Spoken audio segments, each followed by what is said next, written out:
तर मी अमेय स्वागत करतो तुमचं अमेझिंग इंजिनियर्सवर। असिस्टंट टेक्निशियनचा क्रॅश कोर्स आपण स्टार्ट केलेला आहे। तर त्याच्या लेक्चर 12 मध्ये आपण अंडरग्राउंड केबलचे क्वेश्चन आणि आन्सर्स आहेत ते डिस्कस केले अराउंड विथ द थिअरी। तर first question of the lecture is which insulation material is most suitable for high voltage underground cables. खाली दिलेल्या ऑप्शनपैकी अंडरग्राउंड केबलसाठी कुठलं इन्सुलेशन सामग्री सर्वात उपयुक्त आहे।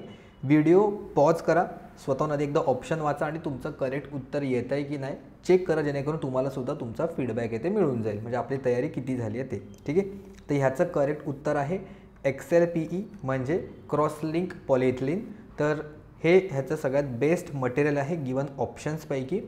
सोबतच PVC XLPE ह्याचं तुम्हाला सगळ्यांचा फुल फॉर्म माहिती असला पाहिजे, डायरेक्टली ह्याच्यावर सुद्धा क्वेश्चन्स येतो विचारला जाऊ शकतो।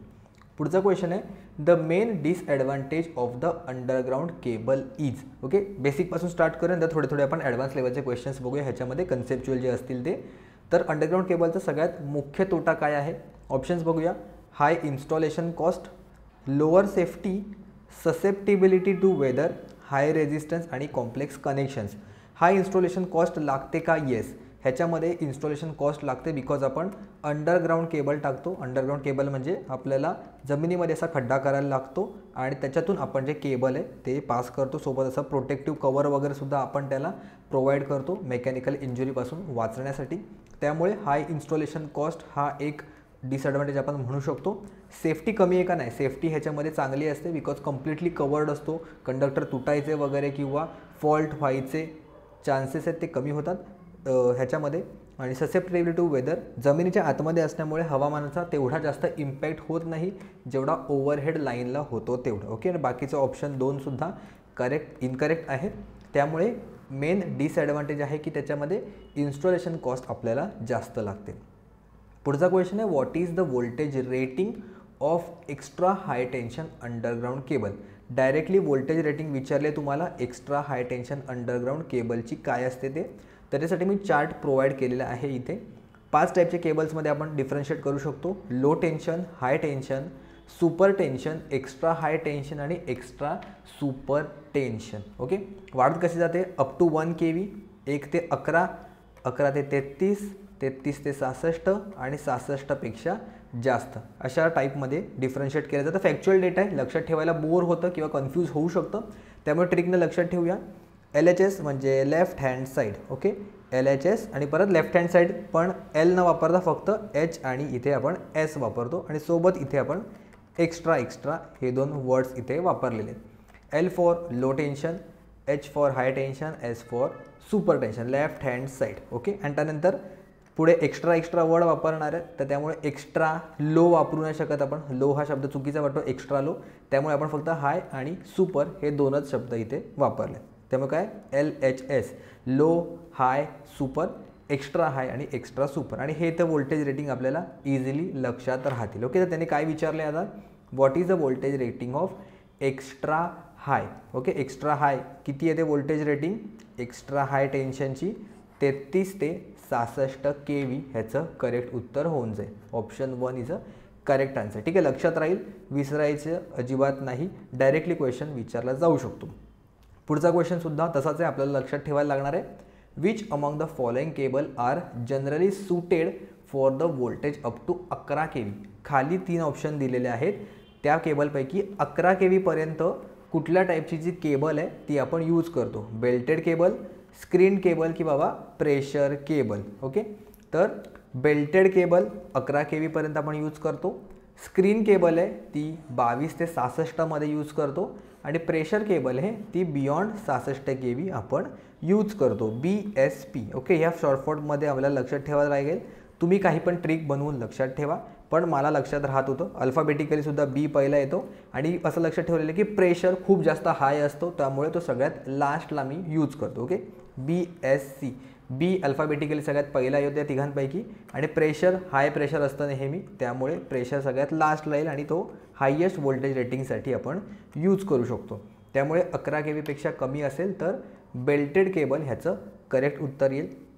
सिमिलरली स्क्रीन केबलवर सुद्धा विचारलं जाऊ शकतो, सिमिलरली प्रेशर केबलवर सुद्धा विचारलं जाऊ शकतो। तर आता आपण बघितलेलं 22 ते 66 पर्यंतची आपण रेंज बघितली होती. पण ठीक आहे बाबा, 22 ते 66 ऑप्शनमध्ये नाही आहे, तर मग 33 ते 66 आपल्याला जास्त सुटेबल ऑप्शन वाटतोय ह्या 4 ऑप्शनपैकी. त्यामुळे स्क्रीन केबल जो मीडियममध्ये येतो तो 33 to 66 kV साठी आपण यूज करतो. जर तुम्हाला ह्याच्या बाबतीत डिटेल इन्फॉर्मेशन हवी असेल तर मी ऑलरेडी ह्याची व्हिडिओ बनवलेली आहे. मी सजेस्ट करेन डेफिनेटली ती व्हिडिओ बघा. केबल्स आणि वायर्सवरच मी ही अख्खी व्हिडिओ बनवलेली आहे. BMCJEEच्या प्लेलिस्टमध्ये तुम्हाला मिळेल. हवं तर मी या व्हिडिओच्या एंडला प्रोव्हाइड करेन किंवा वरती आय बटन असेल तिथे मी सुद्धा प्रोव्हाइड करेन, जेणेकरून तुम्हाला ह्याच्या बाबतीत अजून थिअरी बघता येईल. ओके, असा टाईपचं तुम्हाला जर थंबनेलसुद्धा दिसून येईल. त्याचे मी क्वेश्चनसुद्धा डिस्कस केलेले आहे. ऑलमोस्ट 1 आवरची व्हिडिओ आहे आणि त्यानंतर मी MCQसुद्धा डिस्कस केलेले आहेत. व्हिडिओ नंबर 40 आणि 41 BMCJEEची जी प्लेलिस्ट आहे ती तुम्हाला मिळून जाईल. मी व्हिडिओच्या लास्टला सुद्धा पोस्ट करेन किंवा आय बटनवर टाकेन. नेक्स्ट क्वेश्चन आहे जो बऱ्याचदा विचारला जातो आणि विचारला गेलेला आहे. The insulation resistance of 50 kilometre long cable is 1 mega ohm. So for a 100 kilometre long cable it will be. एक 50 किलोमीटरची लांब केबल आहे जिचा इन्सुलेशनचा रेजिस्टन्स 1 मेगा ओम त्यांनी दिलेला आहे. जर 50च्या ऐवजी मी 100 किलोमीटरची जर लॉन्ग केबल घेतली तर तिचा रेजिस्टन्स इन्सुलेशनचा किती असेल असा त्यांनी प्रश्न विचारलेला आहे. तर इन्सुलेशन रेजिस्टन्सचा एक फॉर्म्युला आहे.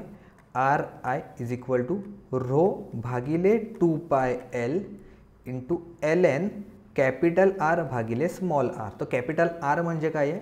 हा जो छोटा R आहे ना, हा आपला कोअर आहे आणि त्याच्या सभोवताली जे आहे ते इन्सुलेशन आहे. ही जी जाडी आहे एवढी ती इन्सुलेशनची आहे. तर कॅपिटल R म्हणजे टोटल रेडियस वजा कोअरचा जर रेडियस मी कट केला तर मला इन्सुलेशनचा रेजिस्टन्स मिळेल. तर त्याच्यापैकीच कॅपिटल R आणि स्मॉल r आपण इथे यूज केलेला आहे. इथे जर तुम्ही बघितलं रो आहे तो रेजिस्टिव्हिटी आहे आणि जो L आहे तो लेंथ आहे. तुम्ही इथे नीट बघितलं तर इन्सुलेशनचा जो रेजिस्टन्स आहे तो आपण म्हणू शकतो इनव्हर्सली प्रपोर्शनल, म्हणजेच व्यस्त प्रमाणात आहे लांबीच्या. म्हणजे लेंथ जर वाढली तर इन्सुलेशनचा रेजिस्टन्स आहे तो कमी होतो. तर आता पहिल्यांदा किती होती 50 किलोमीटर आणि ती वाढली आहे 100 किलोमीटर. म्हणजे किती झाली आहे? 2 पटीने वाढली आहे, 2x वाढली आहे. जर लांबी 2 पटीने वाढली तर रेजिस्टन्स 2 पटीने कमी होईल, बरोबर. म्हणजे 1 मेगा ओमचा x भागिले 2 होईल, बरोबर. म्हणजे किती होईल? 0.5 मेगा ओम, अर्धा होईल, बरोबर. जर लांबी डबल झाली तर रेजिस्टन्स अर्धा होईल. त्यामुळे ऑप्शन 1 इथे आपलं करेक्ट उत्तर येईल. पुढचा क्वेश्चन आहे, which of the following is not a desirable property. नीट बघा, नॉट विचारलं म्हणजे ह्याच्यापैकी कुठली डिझायरेबल प्रॉपर्टी नाही आहे, कुठला गुणधर्म नाही आहे. ओके, कशाचा? तर insulating material of the underground केबलचा. नॉन इन्फ्लेमेबल म्हणजे ज्वलनशील. हाय डायलेक्ट्रिक स्ट्रेंथ म्हणजे उच्च डायलेक्ट्रिक शक्ती ऑब्व्हियसली. हाय इन्सुलेशन रेजिस्टन्स म्हणजे उच्च इन्सुलेशन प्रतिकार. आणि हायग्रोस्कोपिक म्हणजे हायग्रोस्कोपिकच त्यांनी दिलेलं आहे, पण हायग्रोस्कोपिकचा अर्थ आहे की मॉइश्चर शोषून ठेवण्याची पावर. मॉइश्चर म्हणजे पाण्याचा अंश धरून ठेवण्याची पावर. तर इन्सुलेशन नॉन इन्फ्लेमेबल असला पाहिजे, म्हणजे ज्वलनशील नसला पाहिजे. त्याच्यामध्ये डायलेक्ट्रिक स्ट्रेंथ असली पाहिजे. हाय इन्सुलेशनसुद्धा असलं पाहिजे, परंतु तो पाणी धरून ठेवणारा किंवा शोषून ठेवणारा नसला पाहिजे. त्यामुळे this is not a desirable property of insulating material. Non hygroscopic असला पाहिजे, म्हणजे it should not absorb moisture from air or soil. Okay, त्याने मॉइश्चर पाण्यातून किंवा हवेतून घेतलं नाही पाहिजे.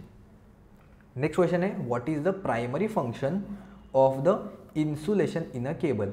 केबलमध्ये इन्सुलेशनचे प्राथमिक कार्य काय आहे? व्हिडिओ पॉज करा, शांतपणे 5च्या 5 ऑप्शन चेक करा आणि बघा उत्तर काय येते. ओके, मी चालू करतो पुढे वाचायला. First is to increase the current capacity. प्रवाह क्षमता वाढवण्यासाठी इन्सुलेशन यूज करतो का आपण? नाही. एक एक करत अनटिक करत जाऊया. To protect against the short circuit. Actually short सर्किटपासून प्रोटेक्ट करण्यासाठी आपण म्हणू शकतो, पण this is not a main important role आपण असं म्हणू शकतो. To prevent the electrical leakage म्हणजे जो लिकेज करंट आहे तो अवॉइड करण्यासाठी आपण यूज करतो. आयडियली तुम्ही विचार केला तर हे दोन्ही उत्तर करेक्ट वाटतील, पण त्यातल्या त्यात जर आपल्याला सिलेक्ट करायचं असेल 2 पैकी, ठीक आहे पुढचे पण बघूया. टू रिड्यूस द वेट हा पण येणार नाही आणि मेकॅनिकल स्ट्रेंथ हा पण येणार नाही. तर या दोनपैकी जर आपल्याला सिलेक्ट करायचं असेल तर प्रिव्हेंट लिकेज हे आपण म्हणू शकतो. Protects against the short circuit हे मेन येणार नाही लिकेजसाठी किंवा आपल्याला शॉक लागू नये हा मेन त्याचा उद्देश असेल इन्सुलेशनचा. आणि शॉर्ट सर्किटपासून त्याचं प्रोटेक्ट होतं ऑब्व्हियसली. जर बेअर कंडक्टर असेल तर डायरेक्टली एकमेकांना टच करेल, पण मेन इज की आपल्याला शॉक लागू नये आणि तो कुठेही इलेक्ट्रिकली लीक होऊ नये हे आपण म्हणू शकतो. ओके, पुढचा क्वेश्चन आहे which cable is best suited for underground power distribution. तुम्हाला असेच क्वेश्चन मिळतील ज्याच्यामध्ये 2 ऑप्शनमध्ये तुम्ही कन्फ्यूज व्हाल, बाकीचे 3 ऑप्शन क्लिअर कट एलिमिनेट कराल. पेपरमध्ये सुद्धा अशाच टाईपचे क्वेश्चन आपल्याला एक्सपेक्ट करू शकतो की 2 ऑप्शनमध्ये कन्फ्युजिंग होणार आहे. तर भूमिगत वीज वितरणासाठी कोणती केबल सर्वात योग्य आहे अंडरग्राउंड केबलमध्ये? Armoured cable, flexible cable, bare conductor cable, coaxial cable और ट्विन कोर केबल. तर अंडरग्राउंडमध्ये जमिनीच्या आतमध्ये आपण टाकतो तर त्याच्यावरून बऱ्याच गोष्टींपासून त्याला मेकॅनिकली इंजरी होण्याचे चान्सेस आहेत, तर त्याला प्रोटेक्शन प्रोव्हाइड करणं आपल्यासाठी इम्पॉर्टंट असतं. त्यामुळे आर्मर्ड केबल म्हणजे कवच असलेली केबल आपण यूज करतो, हे त्याचं करेक्ट उत्तर आहे. बेअर कंडक्टर आपण मोस्टली ओव्हरहेड केबलसाठी किंवा ओव्हरहेड लाईनसाठी आपण यूज करतो, तिकडे जास्त इन्सुलेशनची गरज भासत नाही. पुढचा क्वेश्चन आहे the electrostatic stress in underground cable is. म्हणजे भूमिगत केबलमध्ये इलेक्ट्रोस्टॅटिक ताण हा कसा असतो? Same as conductor and sheath. Conductor आणि आवरण दोन्हीवर समान असतो. कंडक्टरच्या पृष्ठभागावर जास्त किमान कंडक्टरच्या पृष्ठभागावर किमान आणि आवरणावर कमाल असतो, की ह्याच्या उलटं कंडक्टरच्या पृष्ठभागावर जास्त म्हणजे कंडक्टर सरफेसवर मॅक्झिमम आणि शीथवर मिनिमम असतो म्हणजे त्याच्या आवरणावर किमान असतो, की दोन्ही ठिकाणी तो 0 असतो असा ऑप्शन विचारलेला आहे. लॉजिकली बघूया. सपोज हे कंडक्टर आहे, त्याच्या भोवती शीथ लावलेले इन्सुलेशन आहे. इन शॉर्ट समजून घ्या, हा कंडक्टर आहे. ओके, कंडक्टरच्या सरफेसवर ते दिसेल असं दाखवतो, हे बघा इकडे जर ह्या पॉईंटला आपण जर चेक केलं तर ह्या पॉईंटवर मला हायेस्ट व्होल्टेज स्ट्रेस किंवा इलेक्ट्रिक स्ट्रेस मला दिसून येईल आणि जसा जसा मी ह्याच्यापासून दूर जात जाईन, जेवढा लांब जात जाईन तेवढा इलेक्ट्रोस्टॅटिक स्ट्रेस आहे तो कमी होत जाईल. बिकॉज इन्सुलेशनचं मेन काम तेच आहे की तो इलेक्ट्रिकली लिकेज करंटपासून आपलं प्रोटेक्शन करेल किंवा आपल्याला शॉक लागू नये, बेसिकली हे त्याचं मेन काम आहे.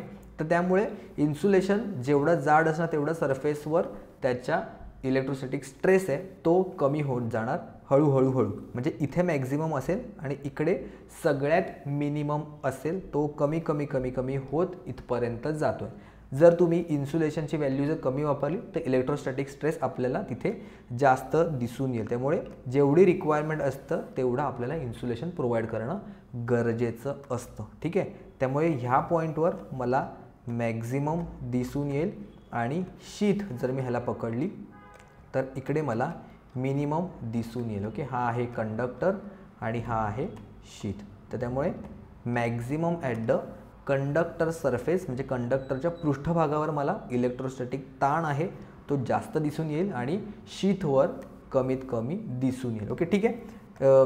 बरेच मुलं आपले व्हिडिओ वगैरे बघतात, त्याच्यापैकी ऑलमोस्ट 100 पैकी 43 मुलांनी सबस्क्राईब केलेलं नाही आहे. त्याच्यामुळे तुम्हाला जर कंटेंट आवडत वगैरे असेल आणि व्हिडिओ हवे असेल तर सबस्क्राईब करा. ओके, जास्त मी तुमच्या मागे लागणार नाही, तुम्हाला हवं तर करा, तुम्हाला इम्पॉर्टंट वाटत असतील तर डेफिनेटली करा. ठीक आहे, जाऊया पुढच्या क्वेश्चनकडे.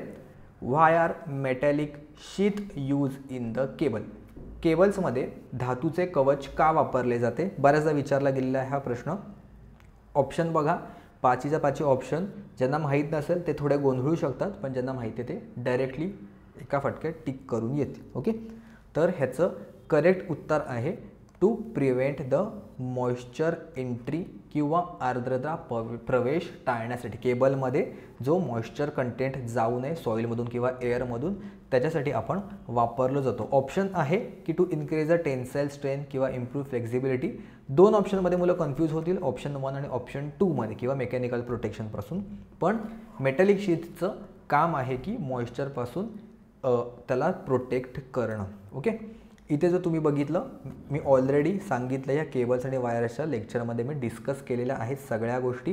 प्रत्येक पार्ट कसा असतो, त्याचं काम काय आहे. हे बघा, metallic sheet it protects the cable from moisture, gases or other damaging liquid. या सगळ्या गोष्टी मी ऑलरेडी डिस्कस केल्या, त्यामुळे चेक करून घ्या. डेफिनेटली 1 ना 2 क्वेश्चनसाठी तरी तुम्हाला फायदा होईल. पुढचा क्वेश्चन आहे, insulation resistance of a straight cable is 0 directly proportional to the length of the cable, inversely proportional to the length of the cable की 1. ओके, सगळ्यांना ह्याचं उत्तर येणार आहे मला माहिती आहे. आत्ताच आपण डिस्कस केलं, पण ते नंबर किंवा समच्या फॉर्मॅटमध्ये होतं. आता इकडे डायरेक्टली थेरॉटिकली त्यांनी विचारलेलं आहे. ओके, तर रेजिस्टन्समध्ये बऱ्याचदा मुलांना कन्फ्युजन होतं, कारण ते इथे वाचत नाही, घाई करतात पेपरामध्ये. इन्सुलेशन शब्द दिलेला आहे की नाही आहे बघणं, फक्त resistance of the cable is direct असं करून निघून जातील.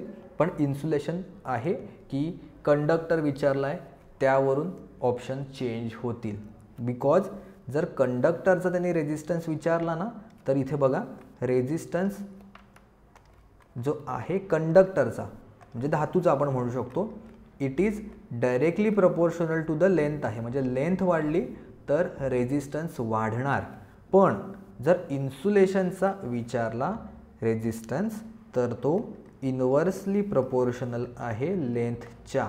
आपण आपल्या लक्षात असतो R is equal to rho L/A. आपण बऱ्याचदा हा फॉर्म्युला शिकतो, त्यामुळे आपण directly R is directly proportional to L म्हणतो. पण तो असतो कंडक्टरचा, आणि इन्सुलेशनचा विचारला तर तो इन्व्हर्सली प्रमाणात असतो, म्हणजे व्यस्त प्रमाणात असतो. ठीक आहे. सो इन्सुलेशन नीट शांतपणे क्वेश्चन वाचा. It is inversely proportional to the length of the cable.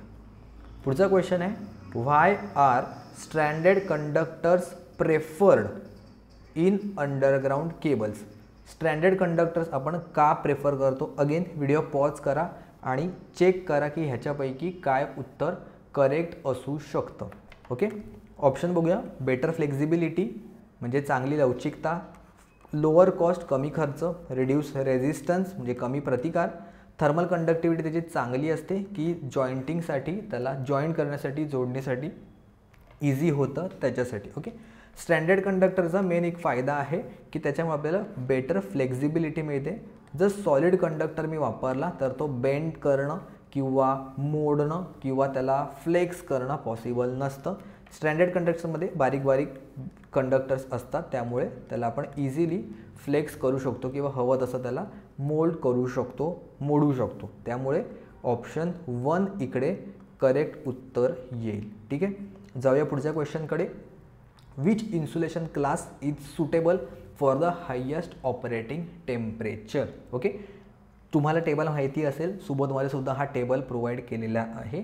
त्याच्यावरूनच क्वेश्चन विचारलेला आहे की गिवन म्हणजे दिलेल्या 5 ऑप्शनपैकी कुठला ऑप्शन हायेस्ट ऑपरेटिंग टेम्परेचरसाठी आपण यूज करतो. तर त्याचं टेबल काय आहे, YAE BFHC. ओके, लक्षात ठेवायला काय करतो, UAE मी लक्षात ठेवतो, BFHC. UAE म्हणजे दुबईला, UAEला मी माझ्या बेस्ट फ्रेंडसोबत फिरायला गेलो जो हायकोर्टात कामाला आहे. ओके, दुबईला मी माझ्या बेस्ट फ्रेंडसोबत फिरायला गेलो जो हायकोर्टात कामाला आहे. रेटिंग कशी लक्षात ठेवायची, 90, 105, 120, 130, 155, 180 आणि अबाव 180. 90पासून चालू होतं आणि शेवटला 80 आहे. ह्याच्यामध्ये जास्त फरक नाही आहे, इथले 15चा फरक आहे. स्टेप पण त्यांनी ऑलमोस्ट सिमिलर ठेवले आहेत. इथे 15चा गॅप आहे, इथे परत 15चा गॅप आहे, त्यानंतर इथे 10चा गॅप आहे, इथे 25चा गॅप आहे आणि इथे अगेन 25चा गॅप आहे. त्यानंतर ऑलमोस्ट अबाव रेटिंगची. ठीक आहे, 15, 15, 10, 25, 25, 90पासून चालू करायचं. इथली पण ट्रिक बघितली, या साईडची पण ट्रिक बघितली, त्यामुळे तर काहीच टेन्शन नाही आहे. ठीक आहे, तर गिवन ऑप्शनपैकी सगळ्यात हायेस्ट ॲक्च्युली Cचा आहे, पण दिलेल्या 5 ऑप्शनपैकी आपल्याला H हे करेक्ट उत्तर येईल. ठीक आहे, क्लास H आपलं करेक्ट उत्तर येईल. पुढचा क्वेश्चन आहे, what is the primary advantage of overhead cables compare to the underground cables. Again सोपासा क्वेश्चन आहे, व्हिडिओ पॉज करा आणि चेक करा. पहिला ऑप्शन आहे लोअर इन्स्टॉलेशन कॉस्ट. ओव्हरहेड लाईन्सला लोअर इन्स्टॉलेशन कॉस्ट लागते का? येस, आपण म्हणू शकतो. पण बाकीचे पण ऑप्शन चेक करूया. बेटर थर्मल रेजिस्टन्स नाही, हा ऑप्शन नाही येणार. ऑप्शन एलिमिनेट करत जाऊया की पक्का कोणता नाही आहे. Easier fault detection, yes, overhead केबल्समध्ये किंवा ओव्हरहेड लाईन्समध्ये आपल्याला फॉल्ट डिटेक्ट करणं आपल्याला सोयीस्कर जातं. हायर सेफ्टी आहे का ओव्हरहेडला? मुळीच नाही. इम्प्रूव्ड एस्थेटिक, अजिबात चांगलं दिसत नाही. दिसायला चांगलं दिसतं असा ऑप्शन म्हणतोय तो, नाही, अजिबात चांगलं दिसत नाही. तर ऑप्शन राहिले 1 आणि 3 मध्ये. तर त्यातल्या त्यात पण जर मला बेटर जर कुठला ऑप्शन सिलेक्ट करायचं असेल तर मी ऑप्शन 3 सिलेक्ट करेन. Easier fault detection. Fault detect करणं अंडरग्राऊंड केबलमध्ये खूप कठीण होतं. ओव्हरहेडमध्ये आपल्याला इझिली दिसून येतं कुठे काय फॉल्ट आलेला आहे ते. ठीक आहे, त्यामुळे ऑप्शन 3 ह्यातल्या यात सुटेबल ऑप्शन होईल. पुढचा क्वेश्चन आहे, what is the main cause of failure in the underground cable? भूमिगत केबलचे अपयशाच्या पेक्षा फॉल्ट येण्याचे किंवा फेल होण्याचे मुख्य कारण काय म्हणू शकतो? इन्सुलेशन ब्रेकडाऊन्सने केबल फेल होतात का? येस. ओव्हरलोड केल्याने सुद्धा त्याचं इन्सुलेशन वगैरे डॅमेज होऊ शकतं, त्यामुळे फेल होऊ शकतात, पॉसिबल आहे. मॉइश्चर इनग्रेस, जर मॉइश्चर त्याच्यामध्ये गेलं तर इन्सुलेशन खराब होऊन मे बी शॉर्ट सर्किट वगैरे होऊ शकतं, त्यामुळे सुद्धा पॉसिबिलिटी आहे अंडरग्राऊंड केबल फेल होण्याची. मेकॅनिकल डॅमेज, ऑब्व्हियसली जर त्याला मेकॅनिकल डॅमेज झालं तरीसुद्धा ते डॅमेज होऊ शकतं, फेल होऊ शकतं, त्यामुळे all of the above correct उत्तर येऊन जाईल. ठीक आहे. नेक्स्ट क्वेश्चन आहे, which factor does not affect the cables temperature rating? खालीलपैकी कुठला गुणधर्म म्हणू शकतो फॅक्टर आहे तो केबलच्या टेम्परेचरवर परिणाम करणे? ओके, कन्सेप्च्युअल क्वेश्चन आहे, नीट वाचा आणि याचं उत्तर द्या. चेक करूया. टाईप ऑफ इन्सुलेशन मॅटर करतो का? मॅटर करतो. टेम्परेचरवर मॅटर करतो, बिकॉज आत्ताच आपण बघितले YAE BF HC, तर त्यामुळे टेम्परेचर आणि इन्सुलेशन क्लासचा संबंध आहे. त्यांनी क्वेश्चनमध्ये डज नॉट विचारलेला आहे, म्हणजे कुठला करत नाही, तर त्यामुळे हे उत्तर येणार नाही, बिकॉज हा टेम्परेचर आणि इन्सुलेशनशी रिलेटेड आहे. कंडक्टरचं मटेरियलवर सुद्धा टेम्परेचर रेटिंग डिपेंड करते, त्यामुळे हे पण उत्तर येणार नाही. सभोवतालचं तापमान एम्बियंट टेम्परेचरवर सुद्धा डिपेंड करतात ह्या गोष्टी, त्यामुळे हे पण उत्तर येणार नाही. इन्स्टॉलेशनची डेप्थ, तुम्ही अंडरग्राऊंड केबल किती आतमध्ये इन्स्टॉल करताय जमिनीपासून, त्याच्यावर सुद्धा टेम्परेचरची व्हॅल्यू डिपेंड करू शकते, त्यामुळे हे पण उत्तर येणार नाही. लेंथ ऑफ द केबल आणि टेम्परेचर याचा काहीही संबंध नाही आहे असं आपण इझिली म्हणू शकतो, त्यामुळे ऑप्शन 5 हे करेक्ट उत्तर येईल. ठीक आहे. अशाच टाईपचे तुम्हाला इम्पॉर्टंट क्वेश्चन्स हवे असतील तर टेस्ट सिरीज आपली आहे, तुम्हाला अमेझिंग इंजिनियर्स या ॲपवर मिळून जाईल. सध्या ऑफर चालू आहे 5 जानेवारीपासून ते 12 जानेवारीपर्यंत. फ्लॅट 20% ऑफ आहे, ज्याच्यामध्ये तुम्हाला 20 टॉपिक वाईज टेस्ट मिळतील आणि 5 फुल लेंथ टेस्ट मिळतील. बोथ, जसं आता आपण क्वेश्चन डिस्कस करतोय, मराठी आणि इंग्लिश दोन्ही लँग्वेजमध्ये येतील तुम्हाला आणि रिअल एक्झाम लाईक इंटरफेस आहे, त्यामुळे सिरियसली अटेम्प्ट करा. सिंगल अटेम्प्टच मी ह्याच्यामध्ये ठेवलेलं आहे, बिकॉज न्यू क्वेश्चन टॅकल करणं आपल्यासाठी फार इम्पॉर्टंट आहे. एकच टेस्ट रिपीटेड 2-4 वेळा दिल्याने काही फरक पडणार. तुम्ही सोल्युशन आहे ते किती पण वेळा बघू शकता, किती पण वेळा अनलिमिटेड टाइम्स बघू शकता, पण जो टायमरसोबत जो एक्झाम आपली स्टार्ट होते किंवा जी टेस्ट असते ती फक्त तुम्ही एकदाच अटेम्प्ट करू शकता आणि ते जाणून बुजून ठेवले, बिकॉज तुम्हाला तो सिरियसनेस आला पाहिजे. नाही तर टेस्ट जर तुम्ही हलक्यात दिली तर एक्झामला तुम्हाला फायदा होणार नाही. ओके, ही टेस्ट आहे सगळ्यासाठी वापरू शकतो. Assistant technician, technician 1, technician 2, senior technician सगळ्या ठिकाणी, आणि आपण IBPSला जसे क्वेश्चन विचारले जातात सेम त्याच प्रकारचा पॅटर्न आपण ठेवलेला आहे. आय होप तुम्हाला आजच्या व्हिडिओचे क्वेश्चन जर आवडले असतील, व्हिडिओ आवडली असेल, कंप्लीट क्वेश्चन्स आवडले असतील तर नक्की लाईक करू द्या, जेणेकरून मला सुद्धा मोटिवेशन मिळतं डेली व्हिडिओ अपलोड करण्यासाठी. ठीक आहे, तर आजच्या व्हिडिओमध्ये एवढंच. भेटूया आपण पुढच्या व्हिडिओमध्ये या लेक्चर सिरीजच्या नेक्स्ट लेक्चरमध्ये.